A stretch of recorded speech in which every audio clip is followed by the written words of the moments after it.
I'm Kate Orff. I'm a professor at Columbia GSAP and director of the Urban Design program. I'm Pawlowski. I'm the managing director of the Center for Resilient Cities and Landscapes and an adjunct professor in urban planning and urban design at Columbia. Kate and I decided to team up, and I am in the middle of teaching an urban planning practicum, and she's teaching an urban design seminar. And collectively, we're trying to get the students to have more experience designing and running workshops, develop skills of facilitation and communication with a wide audience. And so we chose to go to Johnstown, Pennsylvania, which happens to be my hometown, but it's also a city that's an interesting place to study resilience because it's survived many disasters in the past, but it's also experiencing like a 40-year decline in economic activity. It's actually a very poor place in the Rust Belt, but also Appalachia, so it has these problems of poverty, and it also has problems of wanting a new direction. And there's a lot of people there, a lot of activists on the ground who are interested in trying to find that new direction. So we were excited to bring our urban design students there to bring in new ideas, but also to listen to the people there and try to synthesize what they're learning into some concrete things that can happen as part of a new deal, a Green New Deal. So that's more or less the scope. You want to add to that?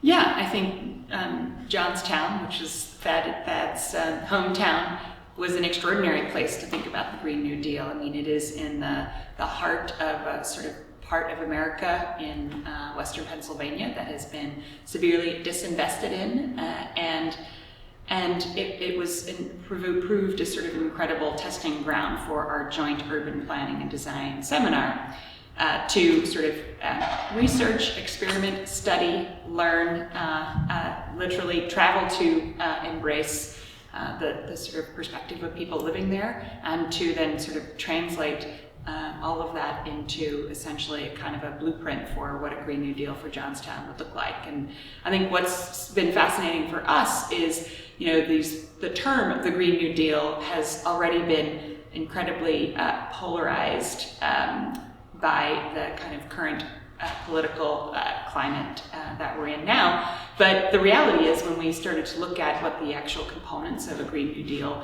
and a reinvestment in ecological infrastructure and social infrastructure and housing and mobility and so on, these aspects, regardless of any political party, would be truly transformational and are really what is needed in these small towns and cities that have experienced a long-term kind of chronic disinvestment. And so it was a great learning experience for the students and for both of us. We also realized, as director of the urban design program, I'm particularly interested as well in teaching students not just how to design, but teaching students how to learn and adapt and learn from the people that they are in their immediate environment. So Thad is an expert workshopper, I would say, in the sense of it is a true skill of the next century to be able to convene people of many backgrounds and perspectives to drive a conversation around thinking in a speculative and open way about the future, to engage many different backgrounds in a substantive and productive conversation, and then to translate that work into a meaningful pathway of action. And so that was really what we tried to foreground in our seminar and what the students literally experienced on a week-by-week basis. Well, I think it was a really energizing call in lots of ways because we've been thinking about these issues of climate change adaptation and mitigation of greenhouse gases for all of our careers, and there seems to be a pent-up demand within the academy to really focus on the tools that students need to go out in the world and start to develop strategies to fight these existential problems. And the way I feel that we're at a moment with both planning and design training that we really need to develop new pedagogies and new tools. So the call was really energizing. I knew that we knew that a workshop we've been doing a lot of workshops all over the world. We've been running this program called the Resilience Accelerator, where we've been working with cities all over the world on specific flagship projects that will make their communities more resilient. And so we've developed tools for running these workshops, so it felt like an important thing to teach. Also, choosing Johnstown, to me, also felt important to try something close to home and in a political environment that would be really challenging. And so that was my reaction to the call. Yeah. Speaking from the standpoint of the urban design program, we jumped in 2 feet first, and reorganized basically through the direction of Kaya Cool, the entire fall urban design studio around the precepts of the Green New Deal. And I think what's interesting is that for the past 5 years, our fall urban design studio has been focusing around the themes of economy, equity, and environment. And very interestingly, these are the sort of thematics that have been captured very synthetically, or the aspiration is to capture them synthetically in the Green New Deal. So for urban design, it was a very kind of seamless transition, or seamless way of participating in this school-wide initiative.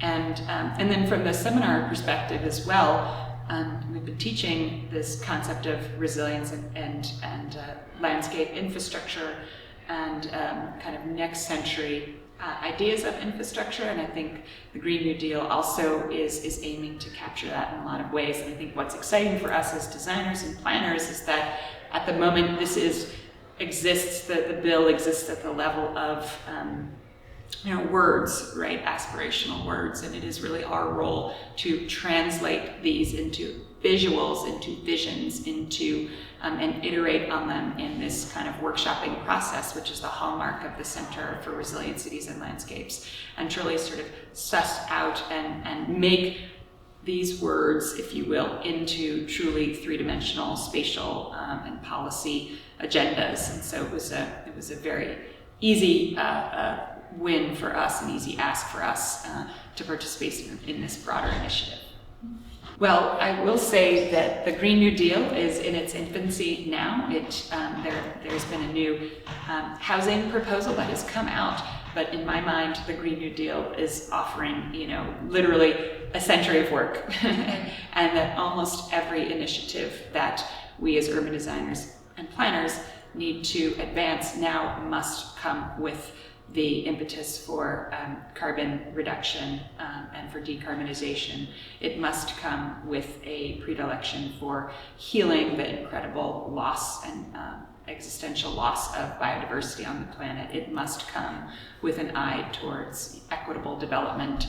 And all of these aspects must come to the foreground of our design practices, whether it's as planners or urban designers, as architects. So it's not only like next semester. I do feel like the prerogative is on all of this, just simply to internalize and explore the precepts of the Green New Deal and everything that we do now. And whether or not you agree with every word in every future bill is really not the point. The point is that we need a legislative action which can exist at almost the scale of the problem. And so Green New Deal, for me, exists as a bill or as a collection of initiatives at a national level, which the United States has been so poorly lacking.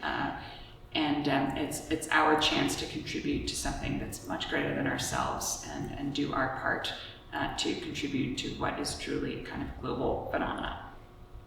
Well, I guess I would just maybe make one more statement to continue that thought in Johnstown, to land the Green New Deal on the ground in Johnstown through our work this semester. It seemed like a good opportunity for our students to get an understanding of coalition building. And that's so much at the heart of this Green New Deal, is that environmentalism is no longer like a privileged position, but it's actually essential to all of our, we cannot do any work without considering a warming planet now, so it's kind of fundamental to everything that we're doing. And so we need to build a broader coalition to address this problem. I think that's what was so strong about this initial resolution, was that Environmental justice and social justice and economic justice are all part of the same continuum, and we need to advance these things together, and we need future leaders in the built environment who are equipped with both that understanding and with some of the practices that might help to advance that.